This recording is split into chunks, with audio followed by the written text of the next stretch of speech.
আমরা শুরু করছি আপডেট নিউজ আপার প্রাইমারি।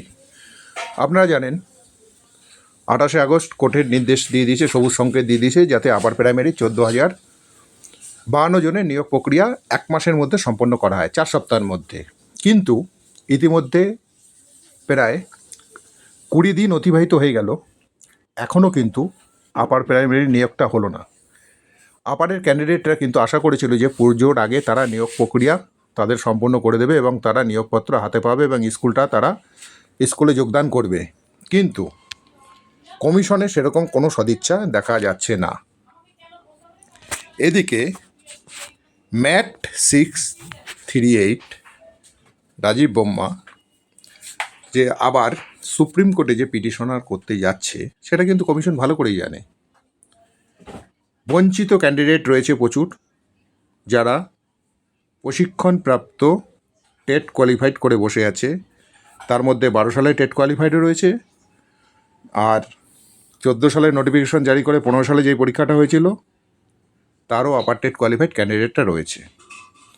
তারা আপনারা জানেন দীর্ঘদিন যাবৎ মাতঙ্গিনী হাজার পাদদেশে ধর্মতলায় তারা আপডেট সিটের দাবিতে লাগাতার বিক্ষোভ কর্মসূচি করে আসছে। তাদের একটাই দাবি, বহু বছর কেটে গেছে, প্রত্যেক বছর প্রচুর শিক্ষক রিটায়ার্ড হয়েছে, শিক্ষিকা রিটায়ার্ড হয়েছে, প্রচুর ভ্যাকান্সি রয়েছে স্কুলগুলোতে। প্রতিদিন কোনো না কোনো স্কুলে একজন করে শিক্ষক শিক্ষিকা অবসর নিচ্ছেন, তাহলে সেই ভ্যাকান্সিগুলোতে নিয়োগ করা হবে না কেন? নোটিফিকেশন যখন জারি করা হয়েছিল 14 সালে, তখন কিন্তু লেখা ছিল ইন্টারভিউর 15 দিন আগে পর্যন্ত সমস্ত সিটে আপডেট সিটে নিয়োগ করা হবে। 28 তারিখে যে রায়টা বেরালো, ইন্টারভিউ বঞ্চিতদের ক্ষেত্রে কিন্তু তারা বঞ্চিতই থেকে গেল, যার ফলে আদালতও জানে যে এটা কিন্তু ঠিক হচ্ছে না। প্রত্যেক বছর যদি পরপর এসএসসি পরীক্ষাটা হতো, তাহলে যারা MA BEd করে টেট পাস করে আছে তারা কিন্তু প্রত্যেকে চাকরি পেয়ে যেত। 15 সালের পরে একটা নিয়োগ হয়নি, 16 সালের পরে একটা SLST পরীক্ষা হয়নি, তাহলে এই 8 বছরে প্রচুর ক্যান্ডিডেটের চাকরির বয়স অতিবাহিত হয়ে গেছে। এখন আদালত যদি ভাবে নতুনদের কি হবে,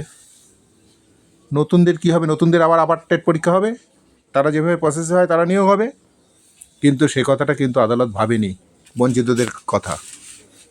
যার ফলে কমিশন জানে যারা বঞ্চিত রয়েছে তারা কিন্তু আপডেট সিটের দাবিতে সুপ্রিম কোর্টে যাবে। যখনই স্টেটা পড়ে যাবে তখন আবার নিয়োগ প্রক্রিয়া বন্ধ হয়ে যাবে। তাইলে এই যে এতদিন সময়টা গেল, তার মধ্যে কিন্তু যে 14,052 জনের নিয়োগ প্রক্রিয়া করতে বলেছিল সেটা কিন্তু যুদ্ধকালীন তৎপরতায় নিয়োগটা করে দিতে পারত, তাহলে তো সমস্যা হতো না। এখন যারা ইন্টারভিউ দিয়েছে তারা হয়তো ভাবছে যারা বঞ্চিত রয়েছে তারা তাদের শত্রু, কিন্তু কেউ কারো শত্রু না। যারা ইন্টারভিউ বঞ্চিত রয়েছে তারাও কিন্তু চাচ্ছে যাদের নিয়োগ প্রক্রিয়া ইন্টারভিউ হয়ে গেছে তারা নিয়োগ পাক। এবার তাদের হকের দাবি, তাদের তো আর কোনো অপশন নেই, তাদের পিঠ ঠেকে গেছে, কিন্তু কার চাকরির আর বয়স নেই কারো।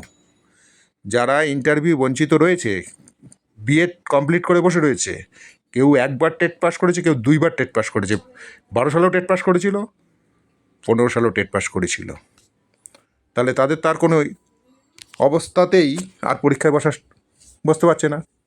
না আপার টেটে বসতে পারবে, না SLSTতে বসতে পারবে, না কর্মশিক্ষা শিক্ষায় বসতে পারবে, না গ্রুপ D গ্রুপ Cতে বসতে পারবে।